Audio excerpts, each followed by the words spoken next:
There's a lot of mystery surrounding al-Qaeda in the very beginning stages of the group itself. Very few people um, talk about the beginning structure, the initial formation of this group. In this video, I'm going to talk about the beginning history of al-Qaeda and how this organization formed and where they got their ideas from. By the year 1986, Osama bin Laden had allowed two scouts. One of the names is Shafiq, and the other one has a weird name. I forgot about it, but they went out and went into Afghanistan. They found this area, which was not a very strategically important area, but it was nearby a very strategic area called Jaji in Afghanistan. And so what bin Laden wanted was a training grounds for Arab fighters. This was not initially international terrorist organization at first. That wasn't the initial idea. And if you are able to download the Tariq and Osama documents, just Google Tariq and Osama documents. It's in Arabic, but they're documents of the initial stages of al-Qaeda that was found in the Balkans in the year 2000. And so the creation of this camp, which was important in bin Laden's eyes because the Arabs were not a very influential reason as to why the Afghans had won the war. The Arabs had minimal participation, and bin Laden noticed this. And plus, he was dissatisfied with the Maktab al-Khidmat, which was the Afghan Services Bureau headed by Abdullah Azam, Abdullah Nas, Wael Juladdin, in which Azam saw the conflict more in the way of a spiritual one, in which he was trying to educate foreign Arabs regarding spiritual matters as to why the jihad was taking place. And so there were rules and regulations with Azam in which bin Laden over time grew dissatisfied with where the organization was heading, in which he wanted to create his own organization, his own camp, which was named al-Masada, which in English is Lion's Den. After 1987, the camp itself had very few members, approximately 50 to 75 members, where they would swear bayat or loyalty to bin Laden. There were documents and files. This organization actually was very constructive. It had documents where new members were to give their name, where they were from, what skills they possessed, because al-Masada was actually an organization built for military. It was a military construct that was basically going to be the forefront of that area, which was Arab-oriented, which was unheard of because the Afghans were the forefront of the war. The Arabs were very minimal. And so under the protection of Abdul Rasul Sayyaf, who was the lead commander of Pakistan and in Peshawar, he was actually given some Afghan military soldiers to watch over the al-Masada camp, because at the initial stages, the Arabs building the camp weren't armed. And so later on, bin Laden's construction company, his financial background was huge. And so the Egyptians, the Takfiris, the real apostates of Islam, which they're called Takfiris, Ayman al-Zawahiri, Abu Hafs al-Masri, who would later be renamed Mohamed Atef, the military commanders. These were real organizers. people that were military literate, whereas Bin Laden was not. And so, while the al-Masada camp was growing under the financial backing of Bin Laden, the Egyptians and the Arabs were military training these foreign Arabs into the camp. And so in 1989, the camp had lost its luster. However, Bin Laden had called for a retreat of the camp because the camp itself wasn't a very military strategic camp as Jaji was. And so what happened was a couple of Arabs actually stood at the camp. And this is important because while the majority of the Arabs retreated back into Pakistan, the remaining Arabs stood at this camp. And so the Soviets were in the middle of retreating, however, attacked this camp.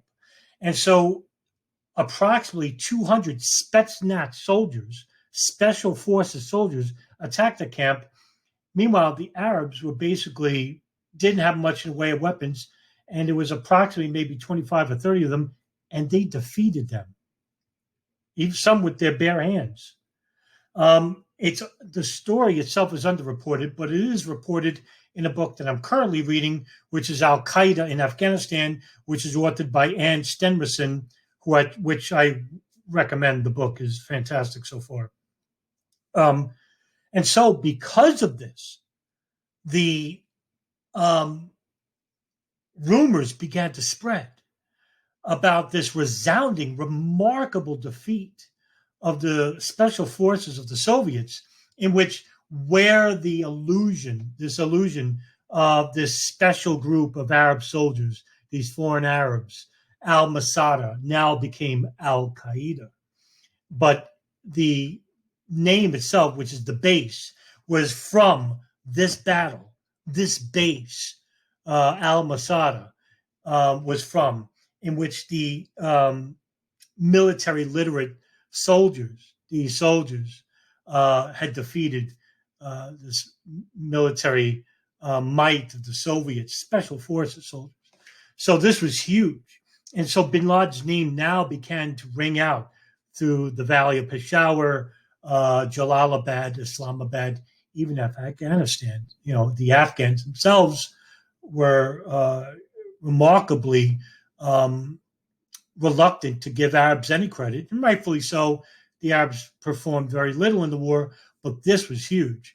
And this was a big idea because what happened was there was a battle, the Battle of Jalalabad, in which many Afghans, including the full backing of the Pakistan ISI, led by the President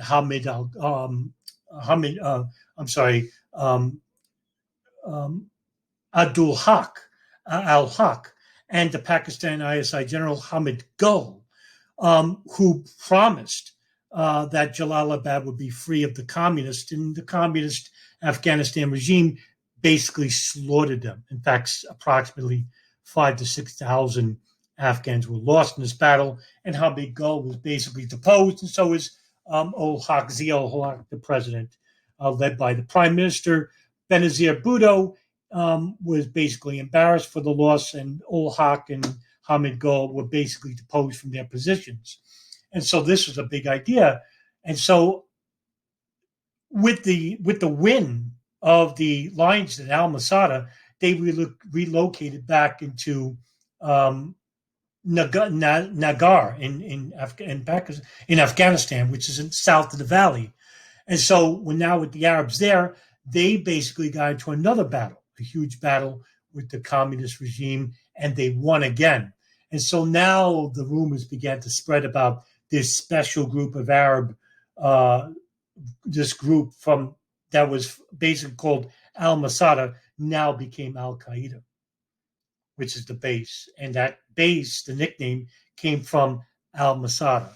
And so you had foreign Arabs that were now drawn to this group. And so individuals like Enam Aranut, Wael Juladdin, Mahmoud Salim, Al-Banshiri, Abu Ubaidah al-Banshiri, Abu Hafs al-Masri, lots of Egyptians, Abu al-Iraqi.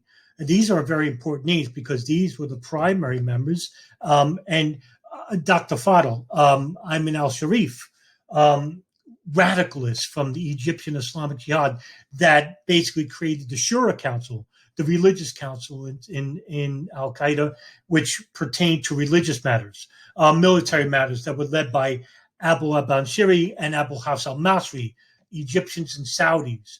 And we're getting money, not just from bin Laden, but also from Saudi Arabia, private donors that had a close affiliation with bin Laden because of his family background and the Saudi bin Laden group. Now, I know there's this conspiracy about the CIA funneling this group, or that bin Laden was called Tim Osman. This is unfounded. It's ridiculous, by the way. According to Ayman al-Zawahiri, he wrote a book, Under the Prophet's Banner, Nights Under the Prophet's Banner, in which he basically states that the Americans spread these conspiracy theories as far back as the 90s, regarding that bin Laden was a spy, or that bin Laden was handled by intelligence agencies. Ayman al-Zawahiri's own words was that no money from the CIA went directly to bin Laden. Not to say that when the CIA was funneling money and funding to the Maktab al-Khidmat, which was true because they were funneling money not just in Peshawar, but to the only office in the United States, was the Al-Farouk office in New York. Even Abdullah Anas, who was one of the primary founders of the MAC office, basically states that you had many NGOs, which were non-government organizations, funneling money. And not to say that the CIA basically trickle-down effect, which found its way into bin Laden's pockets. That's basically feasible. But direct funding, there's no evidence for it. And so the initial stages of al-Qaeda then went from Afghanistan and stood there, while in 1992, bin Laden went back into Saudi Arabia because the Soviets had retreated. And now the rumor was that the Iraqi Ba'athist regime, who invaded Kuwait, was basically going to invade Saudi Arabia. That was the rumor spread by the United States, in which Soviet air photography showed that there was no invading army into Saudi Arabia. But the Saudi kingdom basically was afraid because they're not military literate. They didn't have much of in the way of an army. And so they were holding a high-level meeting with Prince Turki al-Faisal, who was head of the Saudi intelligence group, the GID, the General Intelligence Directorate, and and of course the Saudi King Fahd al-Saud. And bin Laden, through Turki bin Faisal, he basically wanted to attend the meeting and propose an alternative in which he would use the Mujahideen themselves and members of his group, the al-Masada lines then, al-Qaeda. And they weren't basically called al-Qaeda at that point, although the rumors was that in the documents there was the name al-Qaeda used in these documents. So, but I'm talking about the usual name, the term in which the American media termed al-Qaeda. That wasn't in existence yet. And how would they know? Because they wouldn't, because the beginning stages was happening at this point right now. And they weren't an international terrorist organization up until this point. They were basically a select group of Arabs that were going to defend Afghanistan. That was basically it. And so this is the reason why I went to make this video, to make sure to show you that al-Qaeda went through stages. And so bin Laden went before to the kingdom, basically proposed this idea in which King Fahd basically was found it absurd. And so he basically said no, but he was afraid of bin Laden, and he heard about the stories about what happened in Afghanistan with the Spetznaz soldiers, and with in southern Afghanistan, where he basically defeated a faction of the communist Afghans. So he basically took this group as serious. Plus, there was Afghan Arabs in different groups like the Haqqani Network and the Hizb Islami, backed by Gulbuddin Hekmatyar. And so they house arrested bin Laden. And according to Peter Lance, in his book, 1,000 Years for Revenge, there was a secret backdoor meeting in which Prince Turki al-Faisal went to bin Laden under his home in Riyadh and basically states that they would unfreeze his assets because the kingdom froze his passport, froze his assets. But Prince Turki al-Faisal said, I speak for the king, in which we will give you back your passport and assets, but you can't reside inside the country. And so bin Laden actually sent delegates to Sudan. Sudan is basically a country that didn't, one of the few countries, and probably the only country that didn't require a passport for foreign Arabs to enter the country. And so they sent delegates over to the Sudan to meet with National Islamic Front leader Hassan al-Turabi, in which they met him. And Turabi basically was very warm to the reception of bin Laden. He knew about bin Laden, knew about his financial background, and basically invited bin Laden to the country. And that's where bin Laden was. He brought about his construction magnates and his construction firm to build housing, to build businesses inside the country. So bin Laden spent millions of dollars in his country. And while doing so, he built training camps there, headed by Abu Hafs al-Masri, Abu Ubaidah al-Banshiri. He had a recruitment office where Wael al-Juladin and, of course, other Arabs would basically head about his recruitment office. Ayman al-Zawahiri came along with the Takfiris of the Egyptian Islamic Jihad, and they basically manipulated bin Laden into creating that enemy, which was the United States, in which Ayman al-Zawahiri proposed a paper in which he would create two enemies, that there were two enemies, the near enemy and the far enemy. The near enemy was the Arab governments, in which the near enemy basically was when this group was in Afghanistan, that the primary agenda for al-Masada was to depose secular Arab governments and have Islamic Sharia-based governments into Afghanistan, Iraq, Jordan, Lebanon. And so little by little, they would create. They didn't care very much for, and this is bin Laden. Bin Laden's initial commentary in the late 80s, early 90s, before he went to the Sudan, was for to create an Islamic caliphate within the Middle East. He didn't want to expand because he didn't have the logistics there. He wasn't manipulated into creating this organization into a terrorist organization until the Egyptians came. Ayman al-Zawahiri, al-Sharif, whose nickname was Dr. Fadl, in which these Takfiris and their hatred for anything West, and these ideas came from previous authors, Sayyid Qutb, for example, in which they wanted to create not just a caliphate in the Middle East, but a caliphate worldwide. And so while he was in the Sudan, according to Abdullah Nas and other people, Jamal al-Fadl, who became a primary financial al-Qaeda handler, who basically became an informant for the United States government. It was the first informant and was the first person to give a breakdown to the FBI about al-Qaeda. And so Wadi al-Hajj, who was a prominent member regarding in the Sudan about the recruitment offices and the financial offices as well, who basically also was given testimony in the Jamal al-Fadl case against bin Laden, but he basically was involved with the 1998 East Africa bombings, and he was given a life sentence for it. But these individuals basically broke down where the Bin Laden was different than he was in Afghanistan.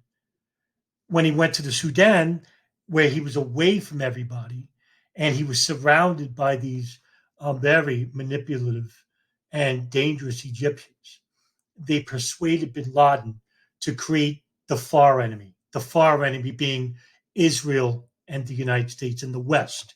And this is actually documented in Ayman al-Zawahiri's book, Knights Under the Prophet's Banner, where he creates two enemies, the near enemy and the far enemy.